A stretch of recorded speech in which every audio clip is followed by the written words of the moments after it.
ढूंढो रे मौका ढूंढो रे, अंबर जमी पे लाने का, ढूंढो रे मौका ढूंढो रे, छत पे चढ़ो जो हुनरबाज तैयार हैं आप? बना लो सीढ़ी, राहें मिलेंगी तुमको हरदम ही टेढ़ी मेढ़ी, थोड़ा सा चल के आजा मचल के, आजा तू कर ले तू आगाज, हुनरबाज, हुनरबाज। जिंदगी में अगर सक्सेसफुल हुनरबाज बनना है तो नए रास्तों पर तो चलना ही पड़ेगा। हुनरबाज, आप भी अपने हुनर को यूं ही जाने मत दीजिए, उसे सबके सामने लाइए।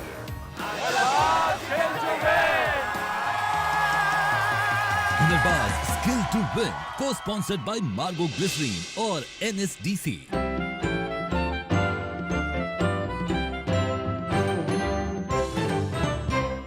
हाल चाल ठीक ठाक है, सब कुछ ठीक ठाक है, बीए किया है MA किया, लगता है वो भी MA किया, काम नहीं है वरना यहाँ आपकी दुआ से सब ठीक ठाक है।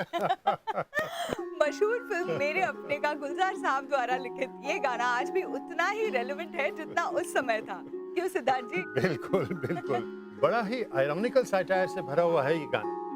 कुछ भी सही नहीं है, कुछ भी अच्छा नहीं है, मगर हालचाल ठीक ठाक है।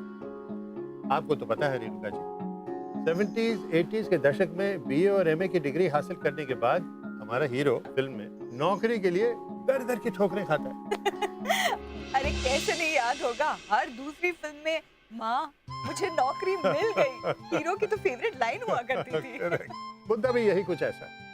हम प्रोफेशनल डिग्री कॉलेज और यूनिवर्सिटी से पा तो लेते हैं, पर जरूरी नहीं है कि MA और BA की डिग्री आपको नौकरी दिलवा दे। अगर डिग्री के साथ वोकेशनल ट्रेनिंग भी ली जाए तो आपके हुनर को पहचान मिल सकती है। बिल्कुल बिल्कुल, यानी कि अच्छा हो कि साथ साथ ब्यूटिशियन या फिर ज्वेलरी डिजाइनिंग या फिर कोई और स्किल्ड वर्क की अगर ट्रेनिंग ले तो आपका तो एक कमाई का जरिया शुरू हो सकता है।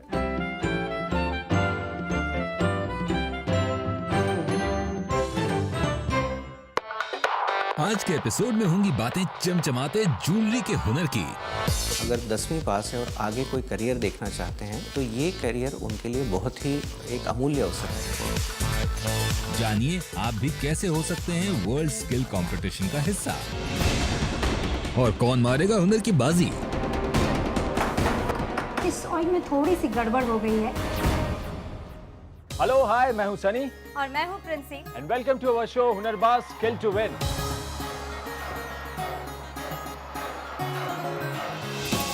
क्या हो प्रिंसी, सब ठीक है ना? तुमने कुछ नोटिस किया? नोटिस? हाँ, क्या नोटिस करना है? मुझे मालूम था। सनी, मैंने ये नए सुंदर कंगन पहने हैं और तुमने एक बार इनकी तरफ देखा भी नहीं। अच्छा बाबा, आई एम सॉरी, इतनी छोटी सी बात के लिए नाराज मत हो यार। अब ये छोटी सी बात है। ओ हाँ, ये तुम लड़की हो ना, और लड़कियों के लिए कभी छोटी सी बात हो ही नहीं सकती। सनी, आई एम श्योर कि तुम्हें नहीं पता होगा कि 1962 में इंडिया चाइना वॉर में हमारे देश की कई सारी महिलाओं ने अपनी बेशकीमती ज्वेलरी इंडियन आर्मी के नेशनल डिफेंस फंड को दी थी, जिससे हमारी आर्मी को जंग लड़ने में बहुत फाइनेंशियल सपोर्ट मिली थी। वाओ यार, ये तो बड़ा इंटरेस्टिंग सा फैक्ट है। और इनफैक्ट तुम्हें एक चीज मैं बता दूं, मुझे ज्वेलरी बहुत ही अमेजिंग चीज लगती है। बिल्कुल, और उससे जुड़ी ज्वेलरी इंडस्ट्री भी। ज्वेलरी, आभूषण, गहने और जेवर एक ही चीज के हैं चार नाम। सही भी है, क्योंकि ये ज्वेलरी किसी की भी सुंदरता में चार चांद लगा देती है।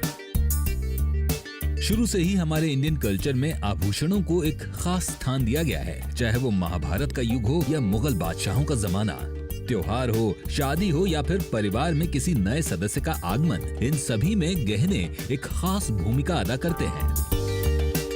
ठीक उसी तरह ज्वेलरी सेक्टर ने भी पिछले कुछ सालों में हमारे देश की इकोनॉमी को बड़ी खूबसूरती के साथ मजबूती दी है। 20% के आसपास रेवेन्यू जो है नेशनल रेवेन्यू, तो वो जेम एंड ज्वेलरी पे कंट्रीब्यूट किया जा सकता है। तो इस तरीके से देखा जाए तो इंडस्ट्री काफ़ी बड़ी साइज है।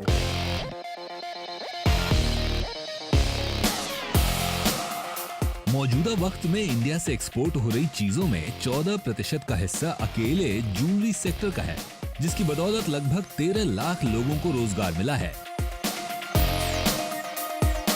सिर्फ सोने चांदी के गहने ही नहीं, बल्कि हिंदुस्तान में तराशे हुए डायमंड्स के कदरदान आज दुनिया के हर कोने में हैं। कट एंड पॉलिश डायमंड्स के हिसाब से हम विश्व में प्रथम नंबर पर है। हीरे की कटिंग बाल से भी ज्यादा बारीक होती है और ये एक बहुत ही जिम्मेदारी वाला काम है। एक छोटा सा गलत कट हीरे की वैल्यू गिरा सकता है, इसलिए इसकी कटिंग पॉलिशिंग से लेकर सेटिंग तक के लिए जरूरत है स्किल्ड हुनरमंद लोगों की, जो हीरे को उसकी सही पहचान देते हैं और अपने स्किल से एक पत्थर को बनाते हैं हीरा। आंकड़े बताते हैं कि आज दुनिया में चमकने वाले 95% हीरों की कटिंग और पॉलिशिंग करके हिंदुस्तान से एक्सपोर्ट किया जा रहा है और हमारा जेम्स एंड ज्वेलरी सेक्टर इससे जुड़े सभी हुनरबाजों के भविष्य को भी चमका रहा है। ये इंडस्ट्री पिछले 10 सालों से अगर ग्रोथ देखें तो 15% से ग्रो होते जा रही है। 2022 तक करीबन 80 लाख लोग इस क्षेत्र में जुड़े रहेंगे और अगर 80 लाख लोग हैं और करंटली हमारे पास सिर्फ 45 लाख लोग अगर काम करते हैं इस क्षेत्र से, तो 35 लाख नए लोगों की हमें ज़रूरत है। इस जरूरत को पूरा करने के लिए आप जैसे युवाओं के लिए इस सेक्टर में रोजगार की अपार संभावनाएं हैं, जो सिर्फ पुश्तैनी रूप से काम करने वाले नहीं पूरा कर सकते, जिसकी वजह से इस सेक्टर में स्किल्ड और क्रिएटिव लोगों की डिमांड दिन ब दिन बढ़ रही है। Indian James and jewellery industry को 5 सेक्टर में बांटा गया है। ये 5 सेक्टर है: डायमंड कटिंग एंड पॉलिशिंग, दूसरा सिमिलरली जेमस्टोन, तीसरा सब सेक्टर है हैंडमेड गोल्ड ज्वेलरी मैन्युफैक्चरिंग, चौथा सेक्टर है जेम सेट और कास्ट और डायमंड सेट ज्वेलरी मैन्युफैक्चरिंग, पांचवा क्षेत्र जहां सब अक्यूमुलेट हो जाता है वो है ज्वेलरी रिटेल। आप ज्वेलरी डिज़ाइनर हो सकते हैं, डेवलपर हो सकते हैं, वैल्यू इंजीनियर हो सकते हैं। हरि अनंत हरि कथा अनंत, जहाँ जहाँ तक आप जाना चाहें विशेष इसमें जगह है। अगर 10वीं पास है और आगे कोई करियर देखना चाहते हैं तो ये करियर उनके लिए बहुत ही एक अमूल्य अवसर है, जिसमें यदि औजारों की भाषा आती है तो दूसरी कोई भाषा बोलना भी आवश्यक नहीं है। तो 12-15 हज़ार से शुरू होके आगे sky is the limit. James and jewellery skill council of India इस फील्ड के हुनरबाजों को तैयार करने के लिए बहुत सारे इंस्टीट्यूट्स के साथ मिलकर प्रशिक्षण दे रही है और इस इंडस्ट्री से जुड़ने वाले हुनरबाजों के स्किल को संवारने का काम कर रहा है IIGJ यानी Indian institute of James and jewellery, जो कि NSDC पार्टनर है, जहां ज्वेलरी सेक्टर की बदलती हुई ग्लोबल डिमांड्स को देखकर jewellery design, jewellery manufacturing, casting, model making, rubber mould making जैसे एडवांस्ड कोर्स कराए जा रहे हैं।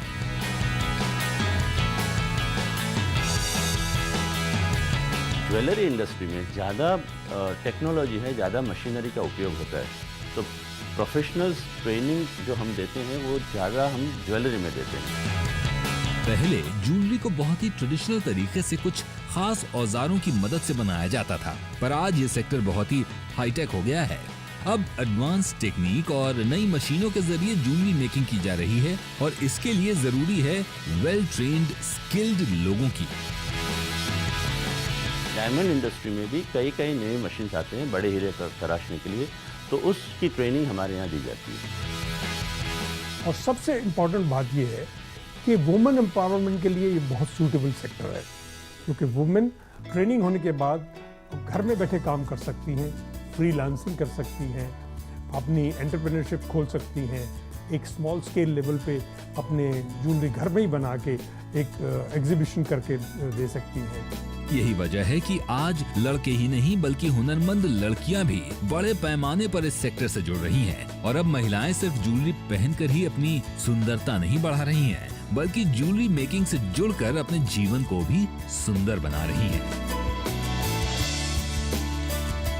तो जिस क्षेत्र में आपका लगाव है उस क्षेत्र में आपको अपॉर्चुनिटीज मिलेंगी और इस इंडस्ट्री का ग्रोथ प्रोस्पेक्ट्स काफ़ी ब्राइट है और अगर आप इस इंडस्ट्री से जुड़ना चाहें तो हम आपको ओपन आर्म्स में वेलकम करेंगे। ये जेम्स एंड ज्वेलरी सेक्टर तो तैयार है आप जैसे नए हुनरमंद लोगों का इस्तकबाल करने के लिए। बस देर है तो आपका एक कदम इस तरफ बढ़ाने की। फिलहाल हम बढ़ते हैं आज की चमकती हुई हुनरबाजी की तरफ। वो कहते हैं ना कि हीरा है हीरा। हुनर की पहचान को संबोधित करने के लिए भी जेम की जरूरत होती है। ऐसे ही स्किल को पहचान दिलाने में मदद करता है IIGJ यानी Indian institute of James and jewellery. आज यहाँ पर हम देखने वाले हैं एक टास्क, लेकिन इससे पहले कि हम टास्क की तरफ बढ़े, चलिए जानते हैं हमारे हुनरबाजों के बारे में। जीत की इस दौड़ में हिस्सा ले रहे हैं बुलंद इरादों के साथ तंजुल, निहारिका, शिव, धवल, अंकिता और शर्वरी। तो ये है हमारे आज के टास्क के हुनरबाज। आज का इनका टास्क है पेंडेंट बनाना। पेंडेंट बनाने के इस टास्क में सभी 6 कंटेस्टेंट्स को ब्रास का ब्लेंड दिया जाएगा। पेंडेंट दी गई डिजाइन के मुताबिक बनना चाहिए। इस टास्क को सिर्फ 3 घंटे की समय सीमा के अंदर पूरा करना है, वो भी इन 4 खास विधाओं का उपयोग करके। छेदन, ताड़न, तापन, घर्षण और ये सब होगा हमारे मेंटर IIGJ के हेड ऑफ मैन्युफैक्चरिंग श्री उत्तम दास जी की पारखी नजर के सामने। तो आपका समय शुरू होता है अब। सर ये क्या हो रहा है? ये मेटल का पीस है, उसको एकदम फ्लैट कर रहे हैं हम लोग, क्योंकि अगर ये फ्लैट नहीं होगा तो प्लानिंग और मार्किंग सही नहीं होगा। मेटल को फ्लैट करना इसलिए जरूरी होता है जिससे बनने वाले डिजाइन का प्लान मेटल पर सही ढंग से उतर सके और उसको काटने के लिए सही मार्किंग हो सके। कांटे की टक्कर में शिव और निहारिका बाकी कंटेस्टेंट्स को पीछे छोड़ते हुए प्लानिंग और मार्किंग करके आगे बढ़ रहे हैं। तंजुल भी दोनों का पीछा करते हुए आगे बढ़ रही हैं। निहारिका इस वक्त इस प्रोसेस में आगे चल रही है और अब वो सॉइंग करने जा रही है। लेकिन ये क्या, अंकिता बाकी कंटेस्टेंट्स के मुकाबले पीछे चल रही है। निहारिका के बाद बारी बारी सभी कंटेस्टेंट्स ने सॉइंग का काम शुरू कर दिया। मेटल के टुकड़े पर पेंडेंट का दिलकश डिजाइन बनाने के लिए सॉइंग और पियर्सिंग टेक्निक्स का इस्तेमाल किया जाता है। इसमें एक मिनी कटर के जरिए बहुत ही बारीकी से डिजाइन की कटिंग करनी होती है और इस वक्त हमारे हुनरबाज इस प्रोसेस में बिजी हैं। पर इन सभी को इस बात का ख्याल रखना होगा कि डिजाइन में हुई छोटी सी गलत कटिंग इनका इस कंपटीशन से कट ऑफ कर सकती है। अंकिता इस वक्त पेंडेंट का ऊपरी हिस्सा बना रही है। ये क्या तुम्हारी कुछ स्ट्रैटेजी है जो आप सबसे अलग कुछ कर रही है इस वक्त? हाँ, आप स्ट्रैटेजी कह सकते हैं इसको, क्योंकि बेल लास्ट में थोड़ा डिफिकल्ट हो सकता है मेरे लिए। तो इसलिए मैं बेल पहले बना रही हूँ और 100 मैं बाद में कर सकती हूँ। अरे वाह, शिव और निहारिका तो अपने अपने पेंडेंट की फाइलिंग करके फुर्ती से उसकी कटिंग की रफनेस को फिनिशिंग देने में बिजी हैं। पर इनसे भी एक कदम आगे हैं तंजुल और धवल, जो कि फाइलिंग के बाद अब डैपिंग से अपने पेंडेंट को फाइनल शेप देने पहुंच गए हैं।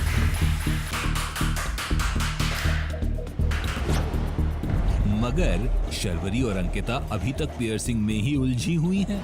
शायद वो भूल गई हैं कि इस कंपटीशन में बारीकी के साथ साथ टाइम भी मायने रखता है। धवल और तंजुल तो एक्सप्रेस रफ्तार के साथ शोल्डरिंग तक पहुंच गए हैं और इनके पीछे पीछे शिव और निहारिका भी शोल्डरिंग से अपने अपने पेंडेंट में बेल लगाने में जुट गए हैं। क्या बात है, तंजुल और धवन तो अब प्री पॉलिशिंग करने में लग गए हैं। पर दूसरी तरफ अंकिता और सर्वरी अभी भी बहुत पीछे चल रहे हैं और आखिरकार तंजुल, धवल, शिव और निहारिका आ गए हैं इस हुनर की बाजी के आखिरी पड़ाव पर, जहां ये चारों जुट गए हैं अपने अपने पेंडेंट को पिकल केमिकल में डुबोने में। ये केमिकल पॉलिशिंग प्रोसेस का ही हिस्सा है जो चमक निखारने में मदद करता है। अरे वाह, यहाँ तो सर्वरी भी आ गई हैं अपने पेंडेंट को पॉलिश करने के लिए। शायद अपने साथियों की स्पीड को देखकर सर्वरी ने भी खुद की रफ्तार बढ़ा दी है। मगर सबसे पहले पॉलिशिंग करके अपने टास्क को पूरा कर धवल पहुंच गए हैं अपने चमकते हुए पेंडेंट को लेकर श्री उत्तम दास जी के पास। वहाँ तंजुल और शिव के बीच कांटे की टक्कर चल रही है, पर आखिरी वक्त में पॉलिशिंग जल्दी कंप्लीट करके शिव ने तंजुल को पीछे छोड़ दिया है। अब बारी बारी सब अपने बनाए हुए खूबसूरत पेंडेंट को लेकर पहुंच रहे हैं हमारे मेंटर के पास। ये बाजी तो यहाँ खत्म हुई, पर इस बाजी का रिजल्ट जानने के लिए सभी पार्टिसिपेंट्स की धड़कनें बढ़ गई हैं, क्योंकि अब उनके बनाए हुए पेंडेंट का बारीकी से निरीक्षण किया जा रहा है। तो देखते हैं किसका पेंडेंट सबसे ज्यादा चमक बिखेर रहा है। सर हमें बताइए कि कौन है इनमें से असली हुनरबाज। पहले हम रनर अप से शुरुआत करते हैं। वैसे मैं बोलूँगा उन्होंने टाइम पे काम किया, उन्होंने मेथड फॉलो किया, फाइलिंग में, सॉइंग में, पॉलिशिंग में, प्री पॉलिशिंग में, हर एक जगह पे उन्होंने ध्यान दिया। वो मुझे दिख रहा है शिवचंदन।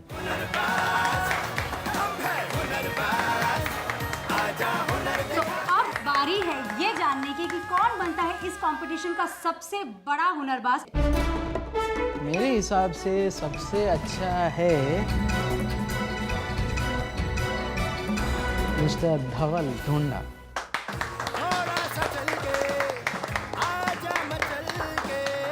इस टास्क के सभी पैरामीटर्स को बखूबी पूरा किया धवल ने और बन गए इस टास्क के सबसे बड़े हुनरबाज। और हम कामना करते हैं कि धवल भविष्य में ऐसे कई और कंपटीशन जीतें।